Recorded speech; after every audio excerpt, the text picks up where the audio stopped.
تشریف لاتے ہیں استاد العلماء، استاد المشائخ، استاد الاساتذہ فضیلت الشیخ حضرت علامہ حافظ مسعود عالم صاحب حافظہ اللہ تعالی۔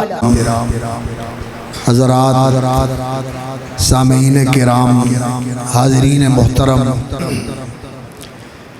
تشریف رکھیں اطمینان کے ساتھ، سکون کے ساتھ۔ علم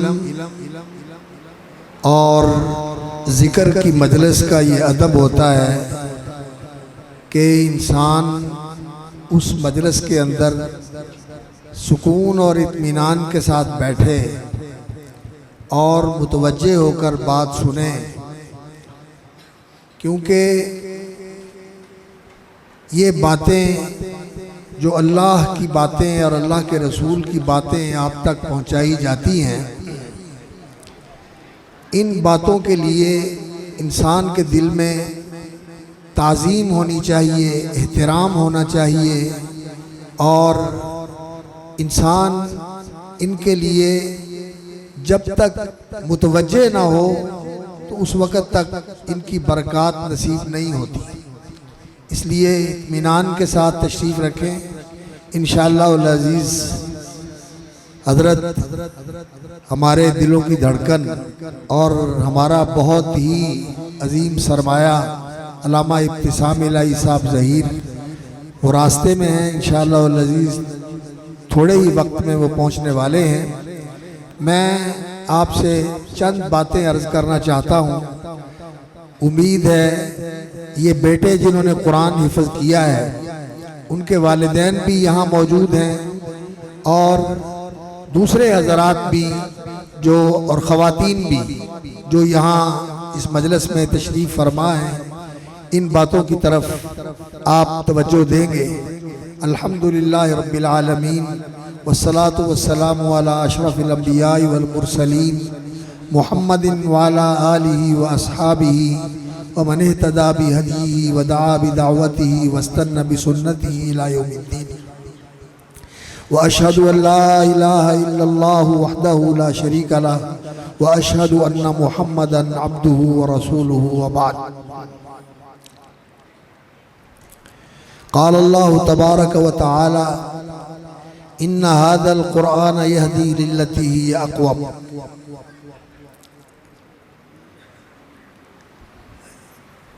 فضیلت مآب محترم علامہ ہشام الہی ظہیر صاحب اور فضیلت مآب علماء کرام، اساتذہ، خطباء اور مبلغین گرامی منزلت جو پورے علاقے سے یہاں تشریف فرما ہے، اور عزت مآب حاضرین کرام اور عفت مآب میری اسلامی مائیں بہنیں اور عزیز القدر حفاظ کرام جنہوں نے قرآن مجید کے حفظ کی سعادت حاصل کی ہے۔ قرآن مجید یہ اللہ رب العزت کی بہت عظیم نعمت ہے، بہت ہی عظیم نعمت ہے۔ اللہ رب العزت نے یہ نعمت جن لوگوں کو عطا فرمائی ہے، جن لوگوں کو اللہ رب العزت نے اس نعمت سے سرفراز فرمایا ہے، وہ اللہ رب العزت کے خاص چنے ہوئے لوگ ہیں۔ تو جن لوگوں کو اللہ رب العزت نے اس نعمت کے لیے انتخاب فرمایا ہے، انہیں اس کا احساس ہونا چاہیے، انہیں اس کا ادراک ہونا چاہیے کہ یہ اللہ رب العزت نے ہمارے اوپر کتنا کرم کیا ہے کہ اللہ نے اپنے فضل سے ہمارا انتخاب فرمایا ہے اس نعمت کے لیے۔ اللہ تعالیٰ نے قرآن مجید میں فرمایا ثم اورثنا الکتاب الذین اصطفینا من عبادنا، پھر اس کتاب کا وارث بناتے ہیں ہم اپنے بندوں میں سے ان کو جنہیں ہم چن لیتے ہیں۔ اورثنا الکتاب الذین اصطفینا من عبادنا، تو جن کو اللہ رب العزت چنتے ہیں انہیں اس کتاب کا وارث بناتے ہیں، اور یہ اللہ رب العزت کی وہ نعمت ہے جو منتخب لوگوں کو حاصل ہوتی ہے، اور یہ منتخب لوگ رسول اکرم صلی اللہ علیہ وسلم نے فرمایا کہ خیرکم من تعلم القرآن وعلمہ۔ آپ جانتے ہیں قرآن مجید میں اللہ رب العزت نے فرمایا کہ کنتم خیر امت، نبیوں میں سب سے افضل، نبیوں کے امام، اور تمام اولاد آدم میں ساری اولاد آدم کے سردار سید ولد آدم اور امام الانبیاء اور اشرف الانبیاء والمرسلین محمد رسول اللہ صلی اللہ علیہ وسلم صلوات اللہ وسلامہ علیہ، اور ان کی امت یہ ساری امتوں میں سب سے بہترین امت ہے۔ اللہ تعالیٰ نے قرآن مجید میں فرمایا کنتم خیر امت اخرجت للناس، تم بہترین امت ہو جو اللہ رب العزت نے لوگوں کی رہنمائی کے لیے کھڑی کی ہے، تمہیں بپا کیا ہے، تمہیں کھڑا کیا اللہ رب العزت نے لوگوں کی رہنمائی کے لیے۔ لوگوں کی رہنمائی کے لیے کھڑا کرنے کا معنی کیا ہے؟ اس کا معنی یہ ہے کہ جو کام پہلے اللہ کے نبی کرتے رہے ہیں، اب یہ کام رسول اکرم صلی اللہ علیہ وسلم کی ذات اقدس پر نبوت مکمل کر دی گئی اور اس کا دروازہ بند کر دیا گیا۔ اب نبی کوئی نہیں آئے گا، اب وہ نبیوں والا کام اس امت نے کرنا ہے، اس لیے یہ امت ساری امتوں میں سب سے بہتر ہے۔ اور رسول اکرم صلی اللہ علیہ وسلم نے فرمایا کہ انکم موفون 70 امتاً، تم دنیا میں آنے والی امتوں میں تمہارا نمبر 70واں ہے، ایک کم 70 امتیں تم سے پہلے گزر چکی ہیں، تم 70ویں امت ہو، 70 کی گنتی پوری کرنے والی ہو۔ وَأَنْتُمْ أَكْرَمُهَا عَلَى اللَّهِ، اور ان ساری پہلے آنے والی امتوں میں تم سب سے اللہ کے ہاں زیادہ عزت، شرف اور کرامت کی حامل امت ہو۔ تو یہ امت ساری امتوں میں سب سے افضل امت ہے، اور اس امت کے اندر جو سب سے افضل لوگ ہیں وہ کون ہیں؟ وہ رسول اکرم صلی اللہ علیہ وسلم نے فرمایا خیرکم من تعلم القرآن وعلمہ۔ ساری امتوں میں سب سے افضل امت محمد رسول اللہ صلی اللہ علیہ وسلم کی امت، اور آپ صلی اللہ علیہ وسلم کی امت میں سب سے افضل اور بہتر لوگ کون ہیں؟ من تعلم القرآن وعلمہ، جو قرآن سیکھتے اور قرآن سکھاتے۔ اور یہ قرآن سیکھنا اور قرآن سکھانا، یہاں میں ایک بات کی وضاحت کر دوں، اس کے اندر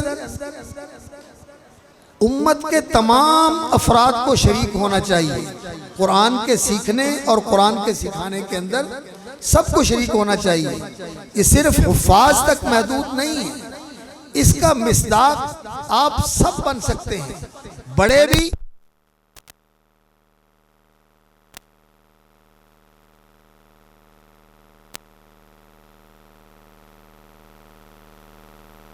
کا مصداق گروہ کے اندر شامل ہو سکتے ہیں کہ آپ قرآن کے سیکھنے والے اور پھر جو سیکھتے ہیں اس کو آگے سکھانے والے بن جائیں۔ قرآن سیکھنے کے لیے آپ جس عمر میں بھی ہیں قرآن مجید کے طالب بن جائیں، قرآن مجید کا قاعدہ لے کر پڑھنا شروع کر دیں اور قرآن کے الفاظ سیکھنا شروع کر دیں۔ مجھے یاد آ رہا ہے ہمارے یہاں ایک بہت مشہور شخصیت تھی، اچھے خاصے ذمہ دار تھے اور بڑے شہر کے سرکردہ آدمی تھے۔ تو والد صاحب نے ان سے کہا کہ خان صاحب آپ نے قرآن پڑھا ہے؟ تو وہ کہنے لگے کہ حضرت میں نے قرآن نہیں پڑھا۔ وجہ یہ بنی کہ جب جہاں ہمارا علاقہ تھا تو اس علاقے میں ہم ذمہ دار لوگ تھے، خاندانی لوگ تھے، تو میں قرآن پڑھنے کے لیے مسجد میں گیا تو پتہ نہیں کوئی بات ایسی ہو گئی، استاد نے پھینٹی لگا دی میں نے مسجد چھوڑ دی اور میں نے کہا کہ اب میں نے قرآن نہیں پڑھنا، اور اب آپ کے ساتھ تعلق بنا ہے تو اب مجھے افسوس ہوتا ہے کہ مجھے قرآن نہیں آتا، لیکن اب تو میں بڑی عمر میں ہوں، اب مجھے قرآن کیسے آئے گا؟ تو والد صاحب رحمۃ اللہ علیہ نے فرمایا کہ آپ کو میں قرآن پڑھاؤں، اور قاعدہ پڑھایا، پھر انہیں قرآن پڑھایا، اور پھر اللہ اکبر میں نے اس شخص کو دیکھا، یقین جانیے کہ جب وہ مسجد میں بیٹھ کے اللہ سے دعا کرتا تھا گڑ گڑا کر اور اس طرح چمٹ کر ہاتھ اٹھا کر، تو اس پہ رشک آتا تھا کہ اللہ رب العزت نے اس کو دعا کا کیا سلیقہ عطا فرمایا۔ دو بندے ہیں جن کو میں نے دیکھا دعا کرتے ہوئے اور مجھے رشک آیا، ایک تو وہ خان صاحب تھے، انہوں نے ایسے ہونٹ ڈھیلے کر کے اور آنکھیں ان کی چھلک رہی ہوتی تھی، وہ دعا کرتے تھے مسجد میں بیٹھ کر، اور دوسرے میں نے دیکھا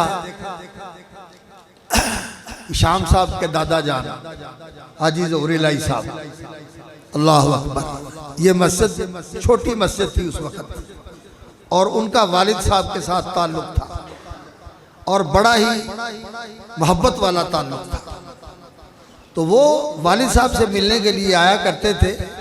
تو میں نے ایک دن دیکھا کہ مغرب کی نماز میں وہ شامل ہوئے، اور مغرب کی نماز سے فارغ ہو کر ذکر اذکار کرنے کے بعد انہوں نے دعا کے لیے ہاتھ اٹھایا اور لمبی دعا کی، پھر تعارف ہوا، انہوں نے پیار کیا، محبت کے ساتھ والد صاحب سے بھی ملے، مجھے بھی بڑی محبت کا مظاہرہ کیا، اور پھر وقت آیا اللہ اکبر کہ اللہ رب العزت نے علامہ صاحب کے ساتھ بھی بڑا تعلق نصیب فرمایا تھا، وہ اپنا چھوٹا بھائی سمجھا کرتے تھے اور پیار کے ساتھ بہت ہی زیادہ قربت دیا کرتے تھے، شفقت دیا کرتے تھے، یہاں آیا کرتے تھے۔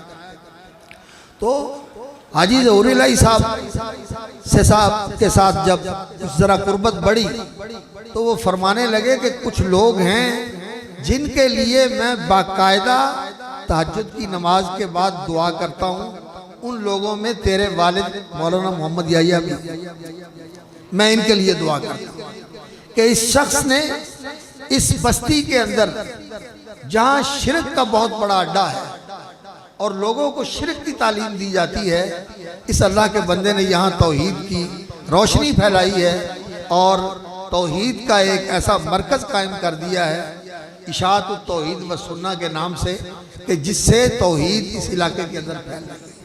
میں ان کے لیے ہمیشہ دعا کرتا ہوں، اللہ تعالیٰ ان بزرگوں کے درجات بلند فرمائے۔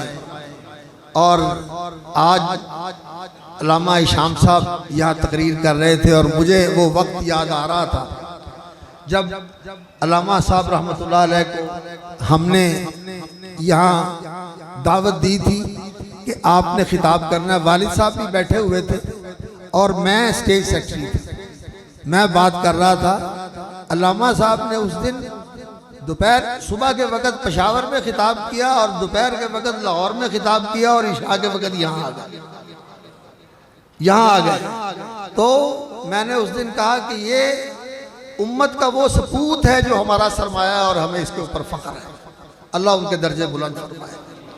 تو حضرات، حقیقت یہ ہے کہ انسان، اللہ اکبر، میں بات یہ کر رہا تھا کہ قرآن بہت بڑی نعمت ہے، اللہ رب العزت کی یہ اتنی عظیم نعمت ہے کہ اللہ رب العزت جن لوگوں کو منتخب فرماتا ہے انہیں ہی یہ نعمت عطا کرتا ہے۔ تو جو قرآن سیکھنے والے ہیں ان میں آپ بھی شامل ہو سکتے ہیں، آپ کو بھی چاہیے کہ قرآن مجید کے طالب بن جائیں، اور یہاں جو مقام ملتا ہے ارادہ کرنے سے، نیت کرنے سے اور راستے کے اوپر قدم رکھ دینے سے اللہ رب العزت وہ مقام عطا فرما دیتے ہیں جو منزل تک پہنچنے والوں کو ملتا ہے اگر انسان سچی نیت کے ساتھ راستے کے اوپر قدم رکھ دے۔ اگر آپ اس نیت کے ساتھ قرآن پڑھنا شروع کر دیں کہ میں نے قرآن پڑھنا ہے، سیکھنا ہے قرآن، اور سیکھ کر قرآن سمجھنا ہے، اور سمجھ کر اس پر عمل کرنا ہے۔ اب بھی عمل کر رہے ہیں، لیکن قرآن پڑھنا، الفاظ کو صحیح پڑھنا اور ان کو صحیح سمجھنا اور پھر اس کے مطابق عمل کرنا، اس کی نیت کر کے آپ شروع کر دیں تو اگر انسان کی زندگی وفا نہیں کرتی، تھوڑے عرصے کے بعد ہی انسان کو اس دنیا سے بلاوا آ جاتا ہے کہ آپ نے اللہ کی بارگاہ میں پہنچنا ہے، تو انشاءاللہ العزیز اللہ تعالیٰ اس کی نیت کے مطابق اس کے ساتھ معاملہ فرمائے گا۔ انسان کو اللہ رب العزت جو اس کی سچی نیت ہوتی ہے اس کے ساتھ اللہ رب العزت سچی نیت کے ساتھ ان لوگوں کے ساتھ شامل فرما دیتا ہے۔ ایک حدیث سنا کر میں آپ کو اس بات کو مدلل کر کے سمجھاتا ہوں۔ رسول اکرم صلی اللہ علیہ وسلم نے فرمایا بندے چار قسم کے ہوتے ہیں، بندے چار قسم کے ہوتے ہیں۔ ایک وہ آدمی جس کو اللہ رب العزت نے علم بھی دیا اور مال بھی دیا، علم بھی دیا اور مال بھی دیا، اور وہ اس مال کو اس علم کے مطابق جائز اور حلال طریقے سے کماتا ہے اور جائز اور حلال جگہوں پر خرچ کرتا ہے اللہ کی رضا کے لیے۔ یہ سب سے اعلیٰ درجے کا انسان ہے، یہ سب سے اعلیٰ درجے کا انسان ہے جو دین کے مطابق علم حاصل کرتا ہے اور پھر مال کماتا ہے اور پھر اس علم کے مطابق اس مال کو خرچ کرتا ہے، اور یہ سب سے اعلیٰ درجے کا ہے۔ دوسرا وہ آدمی ہے جس کو اللہ رب العزت نے علم دیا لیکن اس کے پاس مال نہیں، فقیر آدمی، نادار ہے، لیکن وہ نیت کرتا ہے، کہتا ہے کہ اللہ علم تو میرے پاس ہے لیکن میرے پاس مال نہیں ہے، لیکن اگر میرے پاس مال ہو تو میں بھی ویسے ہی خرچ کروں جیسے یہ تیرا بندہ خرچ کرتا ہے جس کو تو نے علم بھی دیا ہے، جس کو تو نے مال بھی دیا ہے۔ تو رسول اکرم صلی اللہ علیہ وسلم نے فرمایا اللہ رب العزت اس کی نیت کی وجہ سے خرچ کیے بغیر اللہ تعالیٰ اس کو اس کے برابر درجہ دے دیتا ہے۔ اللہ بڑا کریم ہے۔ تو آپ سارے ہی، میری بہنیں بھی، میری بیٹیاں بھی اور میرے بزرگ اور بھائی بھی، آپ سب قرآن کے طالب بن جائیں، قرآن مجید سیکھنے کے لیے اپنے آپ کو تیار کریں، پڑھنا شروع کر دیں۔ اور اب تو آسانیاں ہیں موبائل کے اندر، اور اس طرح کے پین قرآن موجود ہیں جن کی مدد سے آپ بڑی آسانی کے ساتھ قرآن سیکھ سکتے ہیں۔ اللہ کے بندوں، یہ قرآن اللہ کی بہت بڑی نعمت ہے اور اتنا بڑا اعزاز ہے، اتنا بڑا اعزاز ہے کہ اللہ رب العزت نے اس کی تعلیم کو اپنی طرف نسبت دی ہے۔ فرمایا الرحمن علم القرآن، اللہ رحمان نے یہ قرآن سکھایا ہے، اور اللہ رحمان سے قرآن سیکھ کر جبریل امین نے محمد الرسول اللہ صلی اللہ علیہ وسلم کو سکھایا ہے۔ نزل به الروح الامین وانه لتنزیل رب العالمین نزل به الروح الامین علی قلبک لتکون من المنذرین۔ یہ جبریل امین نے اللہ سے سیکھا اور محمد الرسول اللہ صلی اللہ علیہ وسلم کو سکھایا، اور محمد الرسول اللہ صلی اللہ علیہ وسلم نے جبریل امین سے سیکھ کر پھر صحابہ کو سکھایا۔ اور رسول اکرم صلی اللہ علیہ وسلم کے بارے میں اللہ رب العزت نے فرمایا قرآن مجید میں وَيُعَلِّمُكُمُ الْكِتَابَ وَالْحِكْمَةَ، یہ تمہیں کتاب و حکمت کی تعلیم دیتے ہیں۔ سب سے پہلے قرآن کے معلم کون؟ اللہ رب العزت، اور اللہ سے سیکھ کر آگے سکھانے والے جبریل امین، اور جبریل امین سے سیکھ کر آگے سکھانے والے محمد الرسول اللہ صلی اللہ علیہ وسلم، اور محمد الرسول اللہ صلی اللہ علیہ وسلم سے صحابہ نے سیکھا۔ حضرت عثمان نے سیکھا، حضرت عبداللہ بن مسعود نے سیکھا، حضرت زید بن ثابت نے سیکھا، حضرت ابی بن کعب نے سیکھا، سالم مولا ابی حذیفہ نے سیکھا، یہ حضرات نے سیکھا اور آگے سکھایا انہوں نے قرآن، اور اسی طرح سلسلہ چلتے چلتے آج ہم تک پہنچا۔ علامہ صاحب آپ کو بتا رہے تھے کہ اللہ اکبر، جو لوگ قرآن پڑھاتے ہیں یہ اساتذہ، یہ اس ثواب کے اندر شریک ہوتے ہیں جو قرآن پڑھنے والے پڑھتے ہیں۔ ہر ایک ایک قرآن کے حرف پر رسول اکرم صلی اللہ علیہ وسلم نے فرمایا اللہ رب العزت نیکی دیتے ہیں۔ فرمایا الف لام میم، یہ ایک حرف نہیں ہے، الف یہ بھی ایک حرف ہے، لام یہ بھی پورا حرف ہے، میم یہ بھی پورا حرف ہے، اور الف لام میم کے اوپر اللہ رب العزت ہر ایک ایک حرف کے اوپر نیکی دیتے ہیں، اور اللہ تعالیٰ ایک نیکی کو 10 گنا بڑھا دیتے ہیں۔ الحسنۃ بعشر امثالھا، اس امت کے لیے یہ اللہ کا فضل اور اللہ کی رحمت ہے کہ یہ ایک نیکی کرتے ہیں، کم از کم اللہ رب العزت اس کو 10 گنا بڑھا دیتے ہیں۔ تو 10 نیکیاں الف کہنے پر ملتی، 10 نیکیاں لام کہنے پر ملتی، اور 10 نیکیاں میم کہنے پر ملتی۔ تو قرآن مجید یہ حسنات اور خیرات کا خزانہ ہے، نیکیاں ملتی ہیں اس کے اوپر۔ تو یہ نیکیاں جو پڑھنے والے کو مل رہی ہیں، یہ پڑھانے والوں کو بھی ملتی ہیں، اور یہ جو پڑھنے والا پڑھ رہا ہے اس کے والدین کو بھی ملتی ہیں۔ اور یہاں میں آپ کو بتاؤں، جو لوگ ان پڑھنے والوں اور ان پڑھانے والوں پر، اور جہاں یہ جگہ پڑھنا پڑھانے کا عمل جاری ہوتا ہے، یہ قرآنی مکاتب، یہ قرآنی مدارس، یہ قرآنی حلقات جہاں یہ قرآن پڑھایا جاتا ہے، جو لوگ ان پر خرچ کرتے ہیں، جو لوگ ان کو فینانس کرتے ہیں، ان کو سپورٹ کرتے ہیں، ان کے لیے سہولت فراہم کرتے ہیں، وہ بھی اس اجر کے اندر شریک ہوتے ہیں، اس اجر کے اندر شریک ہوتے ہیں۔ رسول اکرم صلی اللہ علیہ وسلم نے فرمایا کہ جو آدمی اس مجاہد کو تیار کرتا ہے جو میدان جنگ میں سرحد پہ جا کے محاذ پہ جا کے لڑتا ہے، جو اس کو تیار کرتا ہے، یہ لڑنے والے کو جتنا ثواب ملتا ہے، تیار کرنے والے کو بھی اتنا ہی ثواب ملتا ہے۔ بلکہ رسول اکرم صلی اللہ علیہ وسلم نے فرمایا کہ جو اس کے گھر والوں کی کفالت کرتا ہے اور اس کے گھر والوں کے نان و نفقے کا انتظام کرتا ہے، وَمَنْ خَلَفَ غَازِيًا فِي أَهْلِهِ بِخَيْرٍ، جو اس کے گھر والوں کی دیکھ بھال کر کے ان کی کفالت کرتا ہے، ان کی ضروریات کو پورا کرتا ہے، کہ وہ تو جنگ کرنے کے لیے گیا ہوا ہے، جس نے بھیجا وہ بھی اس کے ثواب میں شریک، اور اس کو تو اس کے عمل کا ثواب مل رہا ہے، اور یہ جو اس کے گھر والوں کی کفالت کر رہا ہے، یہ بھی اس کے برابر ثواب حاصل کر رہا ہے جو وہاں پہنچا۔ اللہ ایسے نوازے گا۔ تو یہ سلسلے جو ہیں یہ خیرات اور برکات کے سلسلے ہیں۔ کتنی بڑی نعمت ہے اللہ رب العزت کی قرآن مجید۔ اللہ رب العزت نے فرمایا یا ایھا الناس قد جاءتکم موعظۃ من ربکم وشفاء لما فی الصدور وہدی ورحمۃ للمؤمنین قل بفضل اللہ وبرحمتہ۔ اے لوگو، یا ایھا الناس، اے لوگو، قد جاءتکم موعظۃ من ربکم، یہ قرآن اللہ کا واعظ ہے۔ آپ علماء کے واعظ سنتے ہیں، آپ علماء کی باتیں سنتے ہیں، ان کے خطابات سنتے ہیں، یہ اللہ کا خطاب اور اللہ کا کلام اور اللہ کا واعظ ہے، جو اللہ رب العزت تم سے مخاطب ہے، اور اللہ تعالیٰ تمہیں سنا رہا ہے اور تمہیں بتا رہا ہے۔ جاءتکم موعظۃ من ربکم وشفاء لما فی الصدور، اور یہ دل کے اندر، یہ سینے کے اندر جو دل ہے، اس دل کی جو بیماریاں ہیں، ان بیماریوں کے لیے شفا ہے۔ دل کی بیماریوں کے لیے بھی شفا ہے، اور جسم کی بیماریوں کے لیے بھی شفا ہے۔ اور معاشرے کے اندر جتنی بیماریاں ہیں،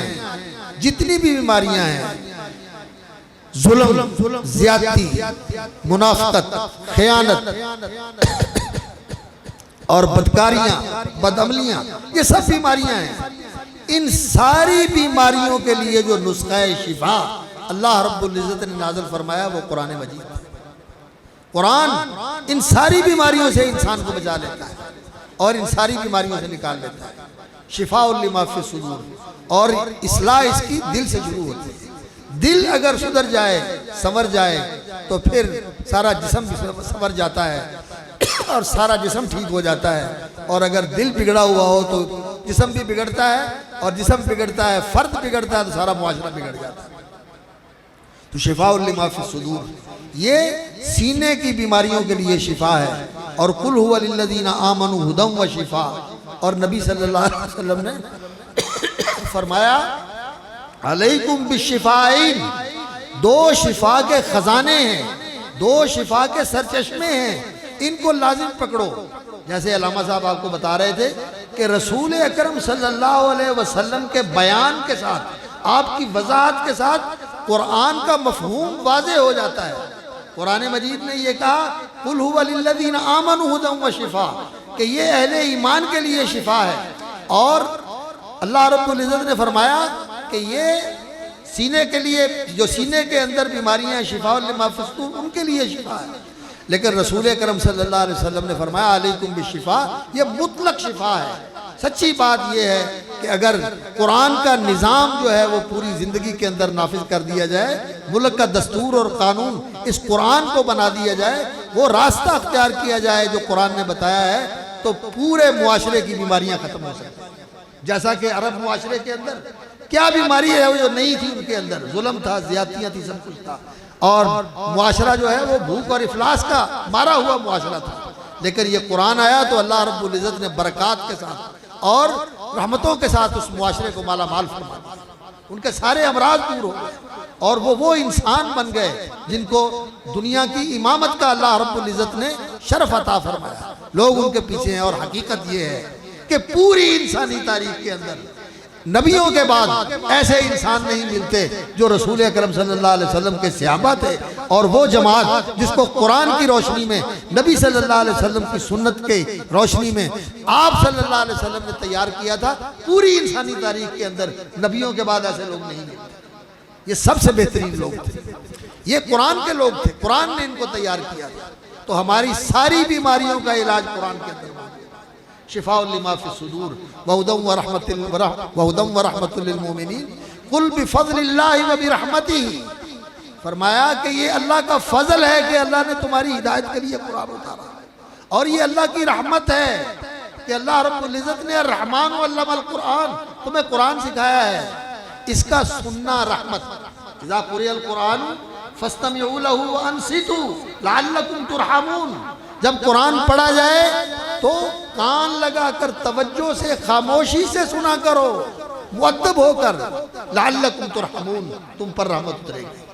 جس مجلس میں قرآن پڑھا جائے، رسول اکرم صلی اللہ علیہ وسلم نے فرمایا مجتمع قوم فی بیت من بیوت اللہ یتلون کتاب اللہ ویتدارسونہ، جب بھی کوئی لوگ کہیں اکٹھے ہو کر قرآن پڑھتے ہیں، قرآن کا درس لیتے ہیں، قرآن کو سمجھنے کی کوشش کرتے ہیں، اللہ نزلت علیہم السکینہ وغشیتہم الرحمہ، اللہ رب العزت کی طرف سے سکینت و اطمینان ان پر اترتا ہے، اور اللہ کی رحمت ان کو ڈھانپ لیتی ہے، اللہ کی رحمت ان کو ڈھانپ لیتی ہے۔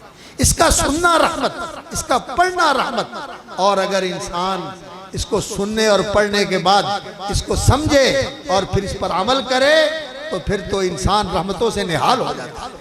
وَهَذَا كِتَابٌ أَنزَلْنَاهُ مُبَارَكٌ فَاتَّبِعُوهُ، فرمایا یہ بابرکت کتاب ہم نے اتاری ہے، وَهَذَا كِتَابٌ أَنزَلْنَاهُ مُبَارَكٌ فَاتَّبِعُوهُ وَاتَّقُوا، اور اس کی مخالفت سے ڈرو، وَاتَّقُوا، اس کی مخالفت نہ کرنا، اس سے منہ نہ موڑنا، اسے پس پشت نہ ڈالنا، اس قرآن سے بے رخی نہ برتنا، بلکہ اس کو سینے سے لگانا، اس کا ادب کرنا، اسے سمجھو، اسے پڑھو، اس کے اوپر عمل، اس کے مطابق عمل کرو۔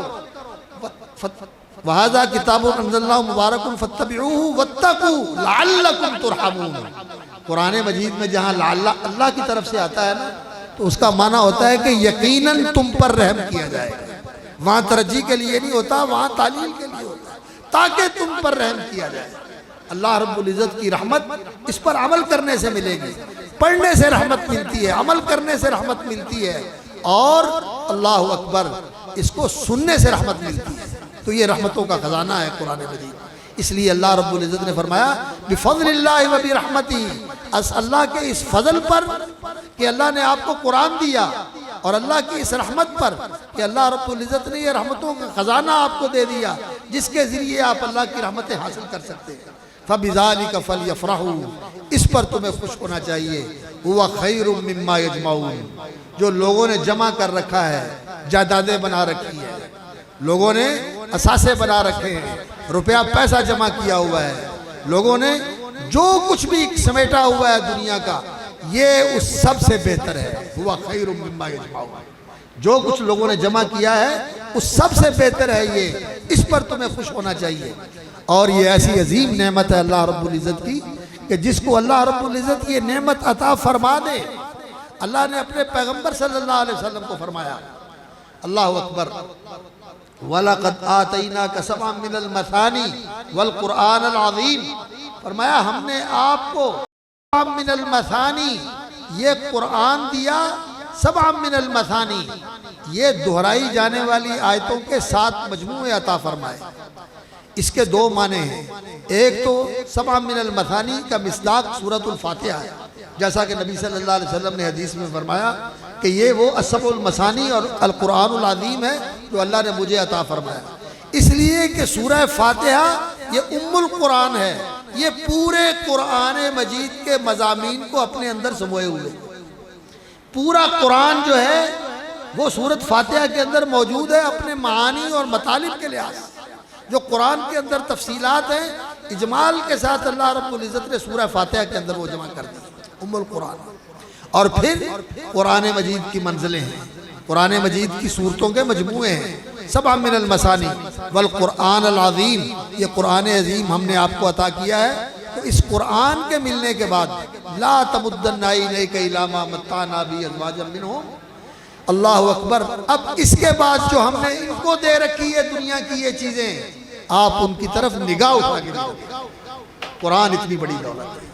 سب سے زیادہ قیمتی چیز اس کائنات کے اندر اگر ہے ہمارے پاس تو وہ قرآن مجید ہے. اس قرآن کی دولت کی قدر کیجیے، اس کے حصول کے لیے کوشاں ہوں، اس کو سیکھیں، اس کو پڑھیں، اس کو سمجھیں، اس کے ساتھ اپنا تعلق بنائیں. یہ ایسا ساتھی وفادار ہے. اللہ اکبر. اگر آپ نے اس کو اپنے لیے رہنما بنا لیا، اپنا امام بنا لیا، اس کی روشنی میں آپ نے زندگی بسر کرنی شروع کر دی تو یہ آپ کو جنت میں لے جائے گا. اور یہ وہ ساتھی ہے کہ اگر آپ نے قرآن کے ساتھ اپنا ساتھ استوار کر لیا، اپنی رفاقت قرآن سے مستحکم کر لی، قرآن پڑھنے والے، قرآن سننے والے، قرآن سمجھنے والے، قرآن کے مطابق عمل کرنے والے، قرآن کی خدمت کرنے والے، قرآن کے خادموں کی خدمت کرنے والے، ایسے قرآن کے ساتھ جڑ گئے آپ تو پھر یہ قرآن، اللہ اکبر، اس دنیا میں آپ اس کے ساتھ جڑے رہے تو یہ قبر میں آپ کے پاس آ جائے گا روشنی کرنے کے لیے. اور آپ کی وحشت اور آپ کی قبر کی وہ جب آپ اکیلے ہوں گے اور انسان خوف زدہ اور پریشان ہوگا تو قرآن جو ہے وہ آپ کا مونس اور آپ کا دل لگانے والا اور آپ کا ہمدرد اور غمخوار بن کے قبر میں آپ کے ساتھی بن جائے. آپ کا نیک عمل اور خاص طور پر قرآن مجید. اور نبی صلی اللہ علیہ وسلم نے فرمایا قرآن مجید کی ایک سورت ہے 30 آیتوں کی، وہ قبر کے عذاب سے بچانے والی سورت ہے اور وہ سورۃ الملک. جو اس کو پڑھتا ہے یہ قبر کے اندر اس کو آگے اپنی اس طرح اپنے حصار میں لے لے گی اور چھپا لے گی جیسے مرغی جو ہے وہ اپنے بچوں کو اپنے پروں کے نیچے لے لیتی ہے. اللہ رب العزت نے اس کو ایسا ساتھی بنایا ہوا ہے. اور پھر جب انسان قبر سے نکلے گا تو وہ وقت ہوگا، اللہ اکبر، جب کوئی کسی کی خبر نہیں دے گا. اور تو اور وہ ایسا ہولناک وقت ہوگا کہ نبی بھی اس دن کہیں گے نفسی نفسی، میری جان بچ جائے، میری جان بچ جائے، میری جان بچ جائے، نفسی نفسی سارے کہہ رہے ہوں گے. ایسا ہولناک دن ہوگا. رسول اکرم صلی اللہ علیہ وسلم نے فرمایا کہ جب انسان قبر سے نکلے گا اور جو قرآن کا ساتھی ہے، جس نے قرآن کو ساتھی بنایا، جس نے قرآن سے ساتھ نبھایا، جس نے قرآن سے تعلق جوڑا، جب یہ قبر سے نکلے گا تو وہ ایک ایسی شخصیت اس کے سامنے آئے گی، اللہ اکبر، جس کا رنگ اڑا ہوا ہوگا. اصل میں قرآن آئینہ بن کے اس کے سامنے آئے گا، اس کا اپنا رنگ اڑا ہوا ہے تو وہ سامنے سے قرآن آئے گا اس طرح کہ وہ اس کو دیکھ کر کہے گا جیسے اس کا رنگ اڑا ہوا ہے. تو وہ کہے گا تو کون ہے جو اس وقت میرے ساتھ استقبال کے لیے آیا ہے اور میرے ساتھ کھڑا ہوا ہے تو قرآن کہے گا انا صاحبک القرآن، میں تیرا ساتھی قرآن ہوں. مسند احمد کی حدیث ہے اور صحیح حدیث ہے. اور قرآن مجید اس کا ہاتھ پکڑ لے گا اور پکڑ کے ہاتھ اللہ کی بارگاہ میں لے جائے گا. اور کہے گا یا اللہ میں تیرا کلام ہوں اور یہ میرا ساتھی ہے، اب میری یہ درخواست ہے کہ اس نے میرے ساتھ وفا کی، اب میری وفا کا وقت آیا ہے تو میں تیرا کلام ہوں، تو میری یہ التجا ہے میرے مالک کہ تو میری لاج رکھ اور اپنے اس بندے کی اور میرے ساتھی کی تکریم فرما، عزت فرما، اس کی عزت بڑھا، اس کی عزت کا اظہار فرما۔ تو حدیث میں آتا ہے کہ اس کے سر پہ عزت کا تاج رکھا جائے گا، قرآن کہے گا یا اللہ اس کی اور عزت بڑھا۔ تو رسول اکرم صلی اللہ علیہ وسلم نے فرمایا کہ اس کو عزت کی خلعت پہنا دی جائے گی۔ آپ دیکھتے ہیں نا جب لوگوں کو ڈگریاں ملتی ہیں، ڈاکٹروں کو ملتی ہیں، پی ایچ ڈی کرنے والوں کو یونیورسٹی کے اندر عزت ملتی ہے، تو سر کے اوپر بھی ایک خاص قسم کی ٹوپی رکھی ہوئی ہوتی ہے جو اعزاز ہوتا ہے، اور ایک گون بھی پہنایا ہوا ہوتا ہے، تو عزت کا تاج بھی پہنایا جائے گا اور لباس بھی پہنایا جائے گا۔ اور قرآن پھر کہے گا یا اللہ اس کی عزت اور بڑھا، اور اس کی عزت بڑھا۔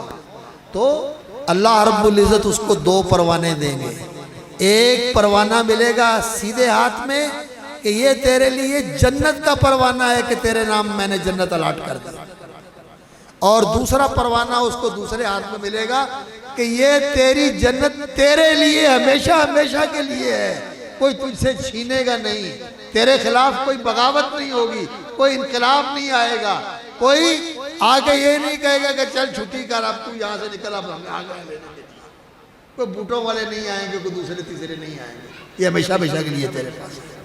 یہ اس کا اعزاز ہے، اور صرف اسی کا نہیں بلکہ اس کے والدین کے لیے بھی، جیسے قاری صاحب نے آپ کو سنایا تھا کہ اللہ اکبر، حافظ قرآن کے والدین ہیں، قرآن پڑھنے والے کے والدین ہیں، اللہ رب العزت ان کی بھی عزت افضائی فرمائے گا، اس کی والدہ کی بھی، اس کی والدہ اور اس کی ماں کی بھی، اور اس کے والد کی بھی اللہ رب العزت عزت افضائی فرمائے گا۔ تو قرآن مجید سیکھنے والے بنو اور قرآن مجید کو سمجھو۔ قرآن ہدایت ہے، ہدی للناس، لوگوں کے لیے رہنمائی ہے۔ آج ہمارے جتنے الجھاؤ ہیں، جتنا معاشرے کے اندر دین کے اندر اختلاف نظر آتا ہے، اس کا اصل سبب یہی ہے کہ ہمیں پتہ نہیں قرآن کہتا ہے۔ ہمارے والد صاحب رحمۃ اللہ علیہ، اللہ تعالیٰ ان کی قبر منور فرمائے، ان کی یہی کوشش ہوتی تھی کہ وہ لوگوں کو کہتے تھے کہ قرآن پڑھو اور قرآن کا ترجمہ پڑھو، قرآن پڑھو اور قرآن کا ترجمہ پڑھو۔ انہوں نے بہت سارے لوگوں کو قرآن کا ترجمہ پڑھایا، ان میں سے کئی لوگ ابھی بھی ملتے ہیں تو وہ بتاتے ہیں کہ جی ہم نے ان سے ترجمہ پڑھا تھا۔ اللہ تعالیٰ جو چلے گئے ان کی مغفرت فرمائے، اور جو سلامت ہیں اللہ ان کی زندگیوں میں برکت فرمائے۔ میں نے بھی ان سے ترجمہ پڑھا، مجھے بھی انہوں نے، بلکہ میرے تو پہلے استاد ہی وہ تھے، مجھے تو قلم پکڑنا انہوں نے سکھایا، مجھے سب کچھ انہوں نے پڑھایا، یہیں سے ابتدا کی، فارسی بھی پڑھائی، اردو بھی پڑھایا، عربی بھی پڑھائی، سارا کچھ میں نے ان سے پڑھا۔ اللہ اکبر۔ تو وہ قرآن کا ترجمہ پڑھاتے تھے اور وہ درس بھی دیتے تھے قرآن مجید کا، اور اس درس کے اندر بھی لوگ بیٹھتے تھے۔ تو قرآن کا ترجمہ پڑھنے سے انسان کو دین کی حقیقت معلوم ہو جاتا ہے، اور بہت آسان ہے۔ اللہ تعالیٰ نے قرآن کو نصیحت حاصل کرنے کے لیے آسان بنایا ہوا ہے۔ آپ قرآن کی تلاوت کیا کریں، قرآن کی تلاوت کیا کریں، اور کچھ تلاوت جو ہے وہ ترجمے کے ساتھ کیا کریں، کہ کچھ ترجمہ پڑھ کے سمجھا کریں کہ قرآن مجید میں اللہ رب العزت نے فرمایا، اللہ رب العزت کا پیغام کیا ہے، اللہ نے ہمیں نصیحت کیا فرمائی ہے، یہ سمجھنے کی کوشش کیا کریں، اور دیکھیں گے آپ کہ آپ کے مسئلے حل ہو رہے ہیں، آپ کے مسئلے حل ہو رہے ہیں، الجھنیں حل ہو رہی ہیں۔ یہ جو آپ ادھر ادھر اختلاف سنتے ہیں نا، اور خاص طور پر ادھر ٹی وی کے اوپر، سوشل میڈیا کے اوپر جو آپ سنتے ہیں، آپ خود قرآن پڑھنا شروع کر دیں، خود قرآن پڑھنا شروع کریں۔ یہ جو مفکر ہیں، یہ جو دانشور ہیں، یہ جو اسکالر ہیں، اور یہ جو اپنے آپ کو قرآنیات کے ماہرین کہتے ہیں، ان کی باتوں کی طرف نہ جائیں، آپ سادہ قرآن پڑھنا شروع کر دیں۔ ایک دفعہ آپ قرآن کے اندر سے گزر جائیں، یقین جانیے آپ کو حقیقت معلوم ہو جائے، قرآن کیا کہتا ہے، انسان کو دین کا راستہ معلوم ہو جاتا ہے۔ اس لیے آپ قرآن سمجھیں، قرآن پڑھیں، یہ اللہ کی بہت بڑی نعمت ہے، اللہ کی بہت بڑی نعمت ہے۔ اور اس قرآن کے ساتھ جو انسان کا تعلق ہے، یہ تعلق انسان کا اللہ کے ساتھ جوڑنے والی چیز ہے۔ قرآن یہ رابطہ ہے بندے اور اللہ کے درمیان۔ رسول اکرم صلی اللہ علیہ وسلم نے فرمایا، حدیث ہے، فرمایا اللہ اکبر، یہ قرآن اللہ رب العزت کی طرف سے نازل کردہ رسی ہے۔ اس رسی کا ایک سرا اللہ کے ہاتھ میں ہے اور ایک سرا بندے تیرے ہاتھ میں ہے۔ اس کو پکڑ لے تو اللہ کے ساتھ آن لائن ہو جاتا ہے، تیرا اللہ کے ساتھ رابطہ ہو جاتا ہے، اللہ کے ساتھ تعلق ہو جاتا ہے کہ اللہ کہہ رہا ہے تو سن رہا ہے۔ اور جب تو پڑھتا ہے، اللہ اکبر، حدیث میں آتا ہے کہ جب انسان خوبصورت طریقے سے قرآن پڑھتا ہے اور انسان اس کی اچھی ادائیگی کرتا ہے تو اللہ تعالیٰ سنتے ہیں اس کا قرآن۔ جب تم پڑھتے ہو تو اللہ کا کلام پڑھتے ہو، اور جب تم کلام اللہ کا پڑھتے ہو تو اللہ سنتے ہیں تمہارا قرآن پڑھنا۔ تو یہ قرآن تمہیں اللہ کے ساتھ جوڑنے والا ہے۔ اور ایک حدیث ہے، اس کی سند کے اندر تو کلام ہے، لیکن معنی جو ہے وہ علماء نے کہا ہے کہ واقعتاً یہ اس کا معنی جو ہے وہ ایسا ہی ہے کہ جو قرآن کے اندر مشغول ہے، جو قرآن ہی پڑھ رہا ہے، تو اس حدیث کے اندر یہ آتا ہے کہ جس بندے کی ساری توجہ اور اس کا سارا رجحان قرآن کی طرف ہے اور وہ قرآن ہی پڑھتا رہتا ہے، دعا نہیں مانگتا اللہ رب العزت سے، تو جو دعائیں مانگنے والے ہیں اللہ تعالیٰ ان کو جو دیتا ہے، اس کو قرآن پڑھنے کی برکت سے اللہ رب العزت اس سے بہتر عطا فرماتا ہے۔ یہ قرآن وہ دولت ہے، یہ وہ نعمت ہے اللہ رب العزت کی طرف سے ہمارے پاس، اس نعمت کی قدر کیجیے۔ اور دوسری بات میں یہ اپنے عزیز بیٹوں سے کہنا چاہتا ہوں جنہوں نے قرآن حفظ کیا ہے، بیٹا یہ قرآن وہ کتاب ہے، اللہ اکبر، جو آپ کے لیے حجت بھی بن سکتی ہے اور آپ کے خلاف بھی حجت بن سکتی ہے۔ اسے اپنے لیے حجت بنائیے، اس کے مطابق عمل کیجیے، اسے چھوڑے نہ، اسے بھولے نہ، اس سے منہ نہ موڑیں، اسے بے رخی نہ برتیں، بلکہ پڑھتے رہا کریں، پڑھتے رہا کریں۔ اور سب سے بہتر پڑھنے کا طریقہ یہ ہے کہ روزانہ قرآن مجید کا کچھ حصہ نماز میں پڑھا کریں۔ ویسے تو بات یہ ہے، رسول اکرم صلی اللہ علیہ وسلم نے فرمایا ہے کہ اہل قرآن، اے قرآن کے حافظو، تمہارے لیے تو رات کا قیام کرنا ضروری ہے۔ اہل القرآن کو تو رات کو ضرور قیام کرنا چاہیے۔ اللہ اکبر، مغرب کی نماز کے بعد بھی آدمی سنتیں پڑھنے کے بعد قیام کر لے تو اس وقت بھی قیام ہو جاتا ہے۔ عشاء کی نماز پڑھنے کے بعد آدمی 4 رکعتیں پڑھ لے اور ان میں قرآن کی تلاوت کر لے، جو اس کے قرآن کی تلاوت کا معمول ہے اس میں پڑھ لے تو وہ بھی رات کا قیام ہو جاتا ہے۔ تو رات کے قیام کے اندر قرآن مجید پڑھے، نماز کے اندر قرآن پڑھنا، یہ قرآن مجید کا سب سے افضل پڑھنا، نماز کے اندر قرآن پڑھا جائے۔ اور آپ معمول بنائیں اپنا کہ سنتوں کے اندر، نوافل کے اندر، رات کے حصے کے اندر قرآن مجید کی تلاوت کیا کریں تاکہ قرآن مستحضر رہے، قرآن پڑھتے رہا کریں۔ چھوڑ دیا جائے تو بھول جائے گا، ذہن سے نکل جائے گا، کتنا ہی اچھا ہو۔ مجھے ایک دوست نے بتایا، کہنے لگا کہ میں پڑھتا تھا مدرسے میں اور ہمارے ساتھ ایک ساتھی تھا، کہتا ہے وہ اتنا پختہ حافظ تھا کہ اس کو جس آیت کے متعلق کہتے یہاں سے پڑھنا شروع کر دو، وہ کمپیوٹر کی طرح پڑھنا شروع کر دیتا تھا۔ وقت گزر گیا، زمانہ گزر گیا، تو بعد میں جس علاقے کا وہ تھا وہاں گیا تو میں نے اس کا پتہ کیا کہ وہ کہاں ہے۔ انہوں نے کہا کہ جی اس نے سائیکل ٹھیک کرنے کی ایک دکان بنائی ہوئی ہے، وہ سائیکل مرمت کرتا ہے، پنکچر لگاتا ہے، سائیکل کی مرمت کرتا ہے، وہاں وہ بیٹھا ہوا ہے، وہاں وہ کام کرتا ہے۔ کہتا ہے میں اس کے پاس چلا گیا، میں اس کو ملا جا کر، میں نے کہا سناؤ کیا حال ہے تمہارا؟ کہتا ہے ٹھیک، اللہ کا شکر ہے۔ میں قرآن کہتا ہے قرآن تو یار بھول گیا، قرآن تو بھول گیا۔ اتنا پختہ حافظ، لیکن جب پڑھا نہیں تو بھول گیا، سائیکل ٹھیک کرنے پہ لگ گیا۔ نہیں میرے بھائیوں، یقین جانیے آپ قرآن کے خادم بن جائیں، آپ قرآن کے خادم بن جائیں، اللہ رب العزت آپ کو اس قرآن کے ساتھ اونچا کر دے گا۔ ان اللہ یرفع بہذا الکتاب اقواما، اللہ تعالیٰ بہت نیچے لوگوں کو اٹھا کر اونچا کر دیتا ہے، اونچا کر دیتا ہے۔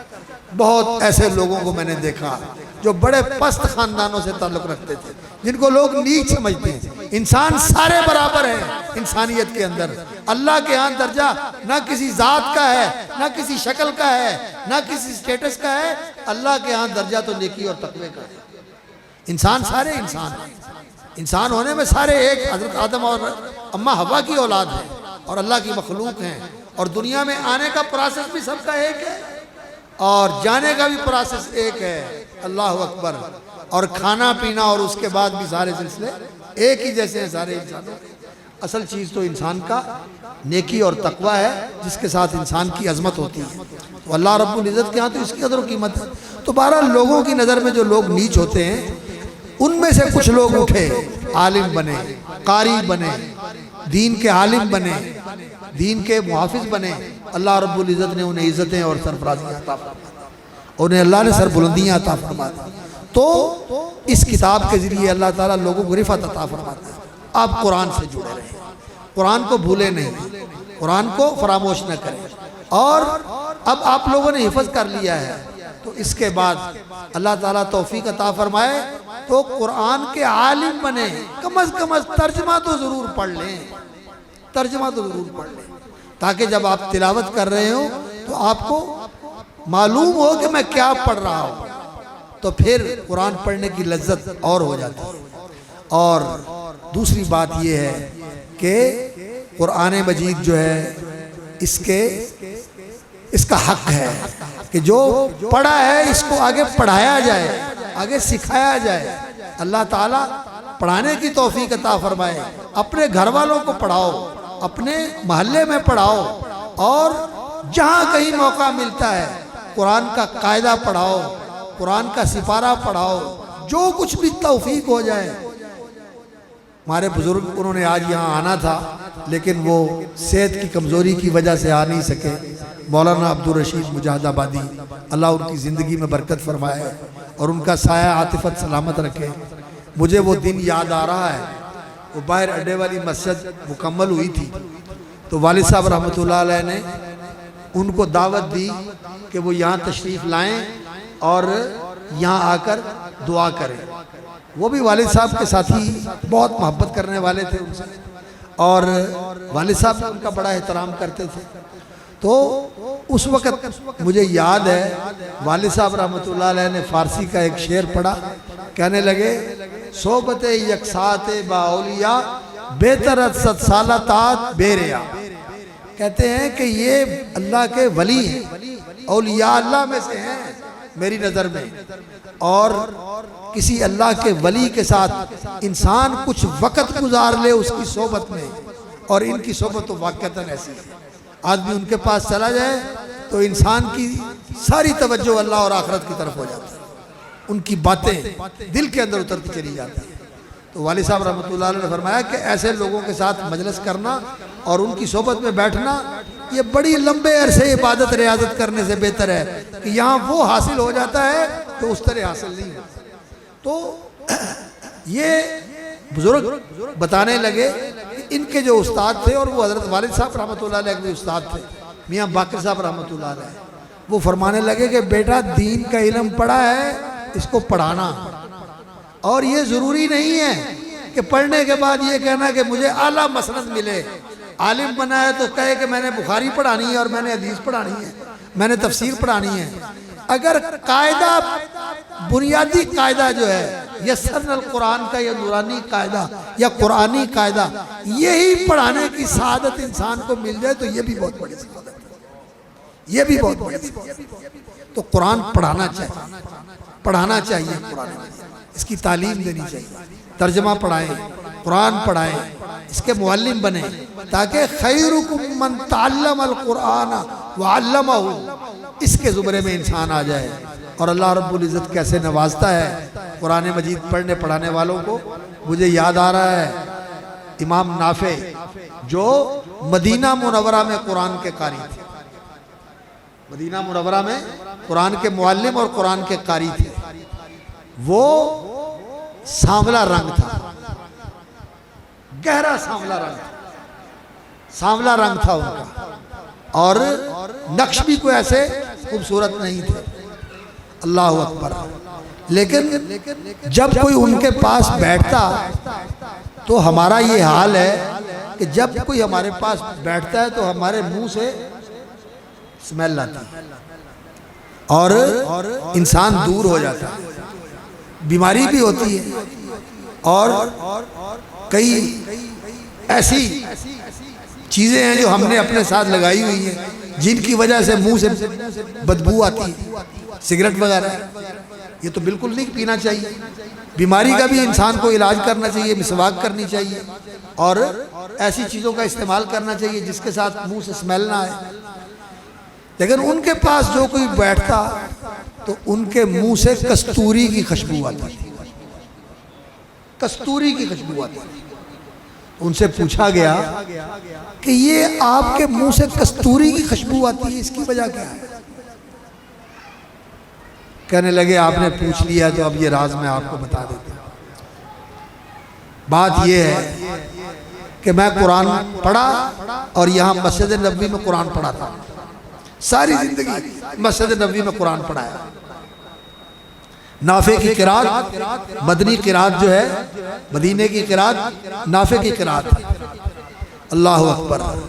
کہتے ہیں بات یہ ہے کہ میں خواب میں رسول اکرم صلی اللہ علیہ وسلم کو دیکھا، آپ صلی اللہ علیہ وسلم کی زیارت ہوئی اور رسول اکرم صلی اللہ علیہ وسلم نے اللہ اکبر میرے منہ کے قریب اپنا منہ کر لیا،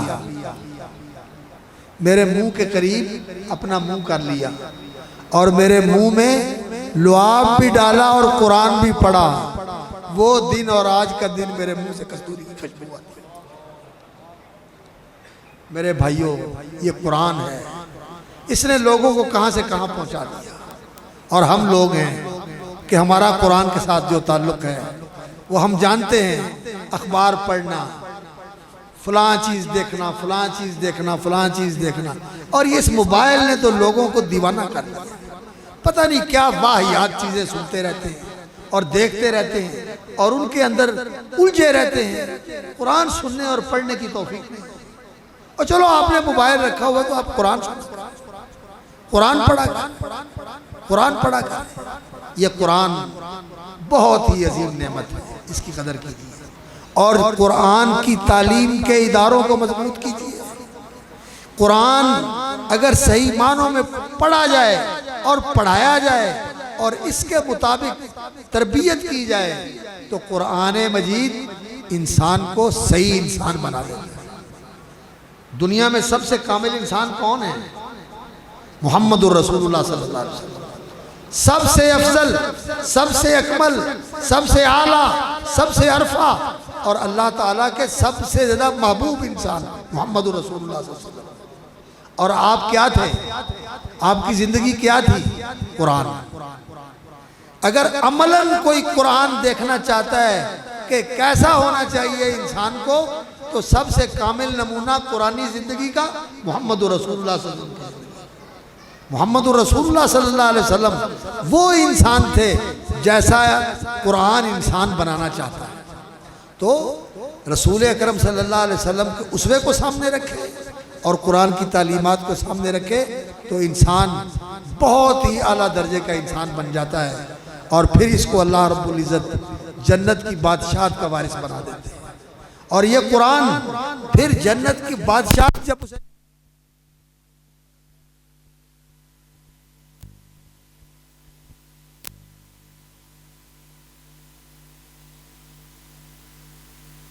اس کی اللہ اکبر سربلندی اور سرفرازی کے لیے قرآن اس کے ساتھ جائے گا اور اس کے درجات اس قرآن کے ساتھ بلند ہوتے رہیں گے۔ یہ قرآن پڑھتا رہے گا اور اس کا گریڈ اپ ہوتا رہے گا، اپ گریڈنگ ہوتی رہے گی، درجے بلند ہوتے رہیں گے، اور وہ جنت کے اندر اس کا مقام بلند ہوتا رہے گا۔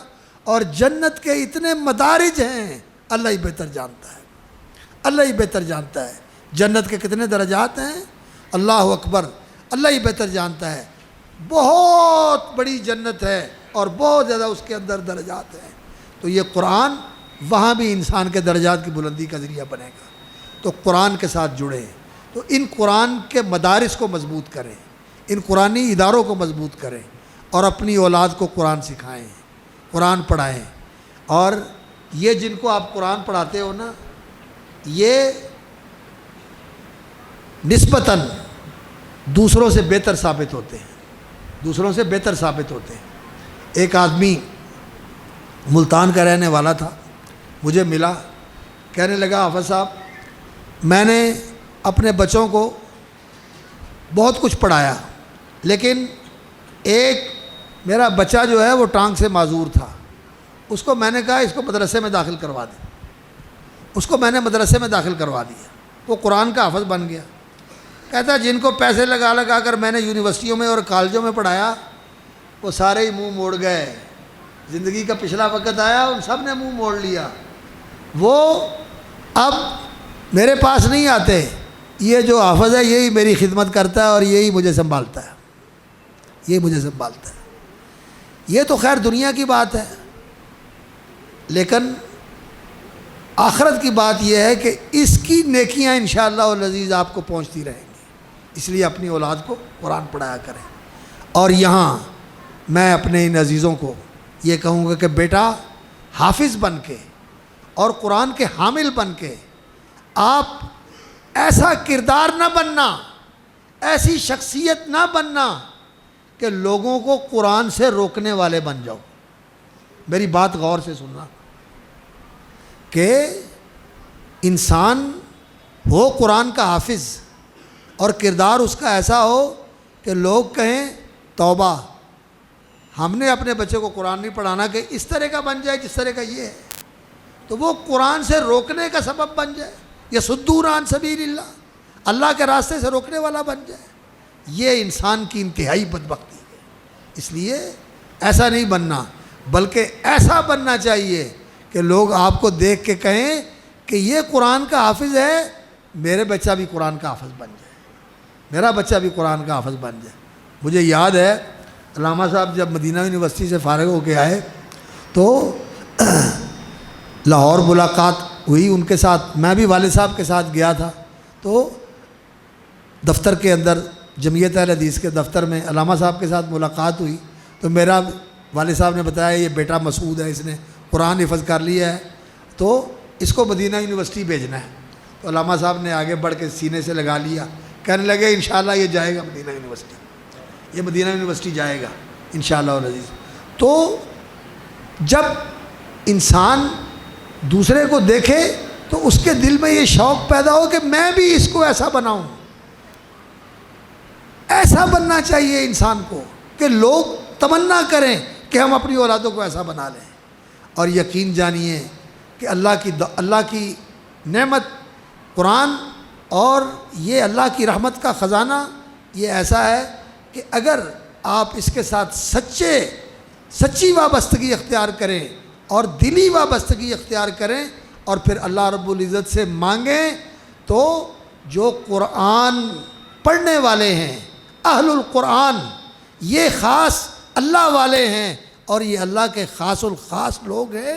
جب قرآن پڑھے اور قرآن پر عمل کریں تو یہ اللہ رب العزت سے جو مانگے اللہ دے دیتا، اللہ دے دیتا، اللہ دے دیتا۔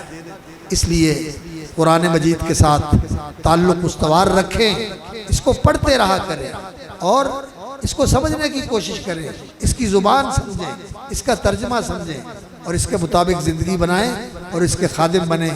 اللہ رب العزت سے ہم دعا کرتے ہیں کہ اللہ تعالیٰ ان بچوں کی حفاظت فرمائے اور اللہ تعالیٰ ان کی زندگیوں میں برکت فرمائے، انہیں والدین کے لیے آنکھوں کی ٹھنڈک بنائے اور اس ادارے کے لیے اور اپنے اساتذہ کے لیے صدقہ جاریہ بنائے، اور اللہ رب العزت اس ادارے کو اللہ تعالیٰ قائم رکھے، اس کو برکت اور ترقی عطا فرمائے۔ جو اس کی بنیاد رکھنے والے، اس کے ساتھ تعاون کرنے والے آج موجود نہیں ہیں، انشاءاللہ ان کی قبریں روشن اور ٹھنڈی ہوں گی انشاءاللہ العزیز، کہ انہوں نے اس کی بنیاد رکھی، یہاں جگہ خریدی، یہاں پیسے لگائے، اور جو پہلی بلڈنگ ختم ہو کر نئی بلڈنگ بن گئی ہے یہ نہ سمجھے کہ ثواب ختم ہو گیا، وہ اس بلڈنگ کی بنیاد کے اندر موجود ہے، وہ موجود ہے، وہ چیز ختم نہیں ہوئی، وہ اللہ رب العزت کے ہاں لکھی گئی انشاءاللہ، اس کا بھی صدقہ جاریہ ان کے لیے ہے۔ اور جنہوں نے یہ بلڈنگ بنائی ہے اللہ تعالیٰ ان کے جزائے خیر عطا فرمائے، ان کے لیے بھی صدقہ جاریہ ہے۔ اور جنہوں نے یہاں جو بھی کام کیا ہے انشاءاللہ ان کے لیے یہ بہت ہی بڑا ایک اجر و ثواب کا ذریعہ ہے۔ اللہ رب العزت اسے قائم رکھے اور اس کو برکت اور ترقی عطا فرمائے۔